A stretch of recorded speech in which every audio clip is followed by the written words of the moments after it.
Welcome to Spinning Back Clique, where each week we take a quick spin through the biggest headlines in the sport. This week we have three titans from the world of MMA. First up, on my right here, World MMA Awards nominee for Best Journalist, an absolute beast. It's Mike Bond. Bottom, right below me, young rising star, the king of the fight sphere. It's Nolan King. And to the bottom right, co-host for over 3,100 episodes on MMA Junkie Radio, the one and only Goes. All right, fellas, there's a lot to cover. Let's get these things started here. This past Saturday, UFC middleweight champion Israel Adesanya defeated Marvin Vettori. This was his third title defense. In your eyes, can he or will he surpass Anderson Silva as the greatest UFC middleweight champion ever? It's a tall task. Can he do it? Bose, you're up first. 2 minutes. I think he definitely can, and I think he will. It's just going to take some time. It's a little early right now, but the guy does everything he says he's going to do. He's got the it factor, and he keeps getting better with every fight. We've seen the adjustments that he made from his last fight to this fight that we saw Saturday was pretty amazing. I think where Izzy's going to have his shine over Anderson Silva is in two areas. One's very easy, head-to-head. What happened when they fought each other? Granted, they were in different periods in their career, but still, to beat Anderson Silva, it's a big deal. And the level of competition. If you look at Anderson Silva's level of competition, it's impressive, but I don't know that it's going to hold to what Israel Adesanya has had to face fight after fight. They've been tough fights. I think he'll catch him. What do you think, Mike? Yeah, I think we're heading that direction most definitely. Israel Adesanya at 185 is looking as good as it gets. I think he's just perfectly suited for this division. I think as we saw the Jan Blachowicz fight, I don't think 205 is his best weight class, where Anderson Silva's skills transferred a little bit better there. Of course, not fighting that level of competition, someone like Jan Blachowicz, but still, I think as far as 185 goes, Izzy is really trending in the right direction. He's putting together the right wins, beating all the top guys, and now circling back and starting to beat them twice. So all signs are pointing that way. I think the only thing that can really get in Israel Adesanya's way of becoming greater middleweight than Anderson Silva is maybe himself. If he leaves the division, if he leaves the sport, if something just crazy and unexpected happens. But as far as things stand right now, he's going right there. What do you think, Nolan? Yeah, I agree. Make it 3 for 3. I think that Adesanya is certainly on his way. I mean, you're always going to have, I think when Adesanya wins a few more fights, we're always going to have those people that turn to the legend, right? Like with Fedor, like he was there first. He had that mystique first. But Adesanya's beating better competition. He's looking good. And I think he's on his way to doing things that Anderson didn't do in his career. 3 for 3. All right, fellas. Well, at least you're all in agreement. And I find it hard to disagree, honestly. All right, let's talk about the co-main event from this past Saturday. Brandon Moreno defeated Deiveson Figueiredo to become the UFC Flyweight champion. Can he become that Mexican star that the UFC's been waiting for? And will he be, will he hold the title long enough to actually make that happen? All right, 2 minutes on the clock. We'll start off with Mike Bond.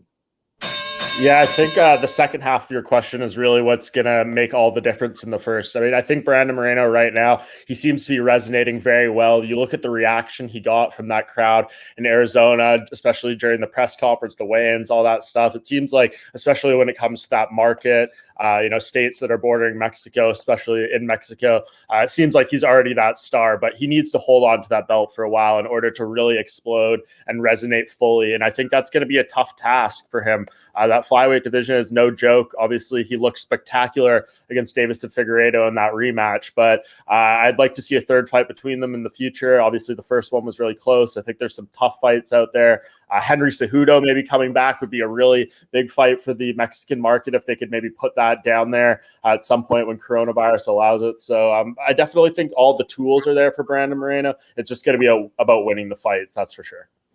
Yeah, I got to agree with Mike here. I think he's certainly got all the tools, and it's just about longevity, right? I mean, we see it with every champion. The more title defenses that they put under their belt, the bigger buzz they are, the more names that are familiar, the more fans that have tuned into one of their fights. And I think for him to be, like you said, he's a star in Mexico, and I think MMA has we have a very good idea of social media, a very good social media community, right? But it seems like sometimes we don't, English-speaking MMA Twitter, MMA Instagram, whatever, we don't have necessarily a great gauge on some of these more international markets like Russia, like South America, like Latin America. So he's huge. I think we underestimated that coming in. It'll be interesting to see where he goes from here. I grew up watching these guys, these Mexican boxers, and I've seen the impact they have. And Brandon Moreno reminds me a lot of two guys, Canelo Alvarez, Julio Cesar Chavez. They're both very calm. They're family men. They're great technically, but when you push them, there's a little bit of an edge that comes out. And Brandon Moreno has that little bit of an edge. He's got the it factor. I think he will carry the torch for quite a while. JCC and Canelo Alvarez, some fine company, but I'll tell you what, man, this guy might be a star. You guys are right. Good stuff. All right, in the featured bout of the night at UFC 263, Leon Edwards defeated Nate Diaz, but not before dodging some bullets there at the end of round 5. The UFC has talked about Usman versus Covington for a few months. Should that still be the plan, guys, or did Rocky do enough to get the title shot? And squeeze in real quick for me a possible opponent for the 209 gangster, Nate Diaz. What's next for him, too? 2 minutes on the clock. This time we're going with Nolan King. Yeah, as much as I was impressed with Leon Edwards, and he does take those fights that nobody else wants. He's been a company man. He said yes. He has a great win streak. Not taking any of that away from him. I don't think he's done enough to sneak in there. I mean, Usman versus Covington is the fight Dana White wants. It's the fight that Dana White has already said is going to be next. I think it's the fight that fans want to see, that will grab those people that don't tune in every week to watch. And I think it's a great fight. I mean, lost in the shuffle of the bad blood and the trash talk and all the nonsense was just how good that fight was, the first fight. So I'm excited to see that rematch. I think it's a no-brainer. I think that it's something that they can get done sooner rather than later. It's just, Edwards is going to have to figure out if he wants to sit, which is what I would do, or fight again. Wouldn't make much sense. But what do you think, Goes? I think you just can't control anything when it comes to Leon Edwards, man. That guy's had a crazy career. It would have taken a lot, I think, to derail the Covington fight. But that ending sequence, I think a lot of people are left with what happens at the end of fights. And at the end of the fights, instead of cheering on Leon Edwards, we were kind of talking about Nate Diaz and his performance. So I think right now, maybe under the radar, like Nolan said, just hang out a little bit and see what comes out of that. But, I mean, the dude put on a great performance up until the end of that. As far as Nate Diaz goes, I've said this before, man. The Diaz brothers are like Guns N' Roses. They don't have to put out a new album. They don't have to do nothing. They just got to announce where they're going to be, what time they're going to be there. We'll all show up 2 hours later, just like Guns N' Roses, because we know they're going to be late, and we're going to show up. But let's not be fools here. We got to see what's going to happen with Poirier and Conor McGregor, because that's his biggest dance partner. What do you think, Mike? Yeah, I think you guys basically covered it. If you're Leon Edwards, you definitely wait for the title shot. Maybe they bring you a Jorge Masvidal fight or something like that. But I think he's in a position now where, with Usman being the active champion he is, he can wait and see that Covington rematch unfold and still potentially get there within a reasonable time. So I think that's the play if you're Leon Edwards. And if you're Nate Diaz, I think you definitely wait for that McGregor-Poirier fight. It seems like Nate may only have one fight left on his UFC contract. And if that proves to be the case, you better make sure it's that Conor McGregor trilogy fight. Good options there. Normally we would give Mike the yellow card for going over, but I think Goes is the one that gave him that the bad handoff there with the baton, so maybe Goes gets the yellow card. All right, Yaroslav Amosov, we're switching to Bellator here. He defeated Douglas Lima this past Friday at Bellator 260. Lima was a great champ for them. I think he's a 3-timer with that Grand Prix belt. Big name over there for Bellator. What would you like to see next for him? All right, we got 2 minutes on the clock. Back to Goes leading off. It's a really tough situation for the former champion. You know, Douglas Lima seems like he lost a little bit of confidence. This is a guy that was a force in Bellator. I think he has to take some time off, and I think he really just has to redo his image, recreate the magic that he used to have. And the thing is, he's done this before in his career, so it shouldn't be something that's foreign to him. I think he can do it. He just needs some time off and really get away. But the problem is, this last fight didn't really leave us with the desire of seeing a rematch anytime soon. So he's definitely going to need to take a few fights before he can get back into that spot and make us all believers. But we don't know if it's all going to take place in Bellator. You never know. Douglas Lima, he could go somewhere else. What do you think, Mike?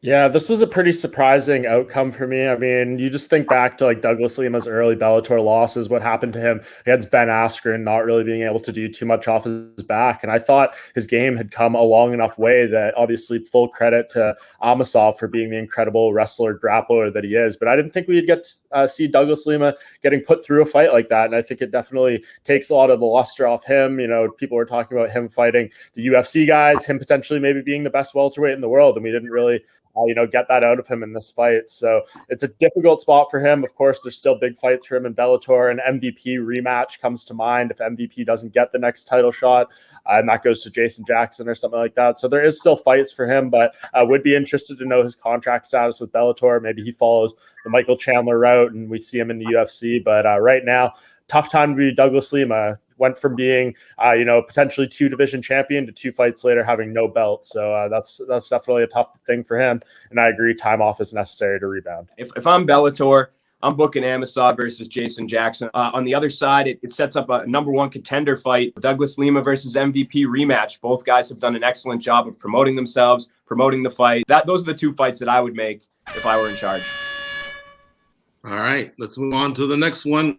We're going to go to PFL. We got our first glimpse of World Boxing Champion Claressa Shields inside the Decagon this past Thursday at PFL 2021 Week 4. What were your thoughts on her performance, and what's her ceiling? I mean, can she really get to Kayla Harrison's level, guys, in time here? Mike, start things off, 2 minutes. Maybe in time, but not in time that they're ever going to fight each other, I don't think. I think the writing is on the wall that Kayla Harrison is going to be gone from the PFL at the end of the season, whether it's Bellator or the UFC. And Claressa Shields, they need to be bringing her along slowly. I mean, it's so much more difficult to come from boxing and try to add the MMA element into your game to do this. And full credit to Claressa Shields for doing it. But it's not going to be an easy road for her. The seamless transition is much easier when you're someone like Kayla Harrison, Ronda Rousey, etc., who has that grappling foundation as is to come in and add striking, add the other things to MMA. It's a lot more difficult to do it the other way around, but full props to Clarissa. I think a lot of positives to take out of that. Yeah, she didn't have the most skilled opponent, anything like that, but she overcame early adversity. A lot of people would have quit in some of those ground positions. She overcame. She found a path to victory, showed that she is a real winner, deep within her core, and I think there's a lot of positive things you can take out of that. So I don't think she's going to be, fighting Kayla Harrison, or that's going to be a realistic conversation anytime soon. But I think if you're PFL, if you're Claressa Shields, there was some promise here. It's hard to really say this next statement I'm going to make because we don't have a great sample size of boxers coming to MMA. But to me, it seems like there's a lot more ground that a boxer needs to gain in order to compete, with the ground game aspects of it in MMA versus a ground technician coming in and having to learn striking. So I think Clarissa's already at a disadvantage. She snuck by this time. There are clearly some places that she looked lost. She did stay calm. She obviously stayed in there long enough to turn things around and get the win. But I'm not really sure if she's on the championship trajectory or, I don't think a fight between her and Kayla would end very well for her. What do you think, Goes? I think learning on the job at this level is a terrible thing, and it's something that she's going to have to do. To get to the level of a Kayla Harrison, it's going to take a long, long time. The good thing is Claressa Shields respects our sport, and she's putting the work in, and she will get better every fight. But I don't think it's going to be in time to make any big matchup like that. Great job, guys. You hit all the major points, man. When she was slinging those dogs, though, boy, it got really, really exciting. But other than that, it was a fish out of water experience there. All right, we're going to have some fun with this last one. Look, pre-COVID and soon to be post-COVID, put your fan hat on here, guys. Under normal circumstances, aside from the fight night itself, what is the best part of a UFC pay-per-view fight week?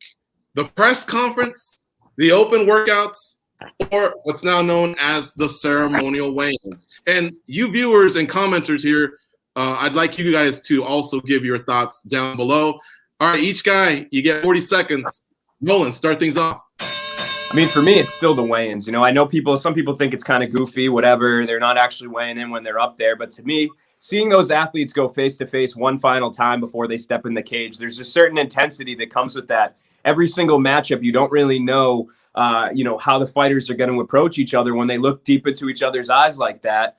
And to me, I think a lot of times it makes me start to feel certain ways about the fight, like who's going to win, who's more confident, things like that. So I would say the official and ceremonial weigh-ins, that whole day as a media member is my favorite. As a fan, ceremonials. Now that we have crowds back, I think it makes it even more intense. But yeah, man, maybe that's just the fan in me talking. What do you think, Goes? I have to agree with you. I think I've been a part of many of those, and it's that environment, right? Especially when there's nationalistic pride on the line, when you see somebody like a Conor McGregor coming in with that army, a Jose Aldo with the Brazilian crowd. I don't even speak Portuguese, but I know how to chant in some of these languages. Think of all the iconic moments, you know, the Anderson Silva pulling out that mask on Vitor Belfort. There's just a bunch of them. That's where you get the goosebumps. So for me, I think it's hands down, it's that buzz of the crowd. I love that weigh-in. What about you, Mike Vaughn? Depends, man. It all depends on the characters involved. Like if you're talking about a press conference with the right combination of people, that is far and away the most exciting, compelling aspect of a fight week. I mean, look what we had just this past week in Glendale. There was, Nate Diaz up there smoking. We had Izzy and Vettori going at each other's throats. There was just all sorts of scenes. I mean, you can name all the Conor McGregor press conferences that have been crazy and all those things. And just as equally, you can have ones that are incredibly dull involving those guys. So that's up there is probably my favorite part of fight week. Another element, the early and official weigh-ins can be pretty intense and a lot of drama as well. Just look at this past week, Davison Figueiredo weighing in with 1 minute left or seconds left. We don't know if he's even going to make it, if the title fight's going to get canceled. He's going to be defending his belt, all this crazy stuff. So a interesting official weigh-in can be up there with the drama of anything in the sport. I think I'm on team press conference, man. They're flinging water bottles and they're talking junk to each other. Ceremonials has kind of lost a little bit of its luster because of the early weigh-in for me. But great stuff, guys. All right, that's all the time we have for this week. See you in 7 days right here on Spinning Back Clique.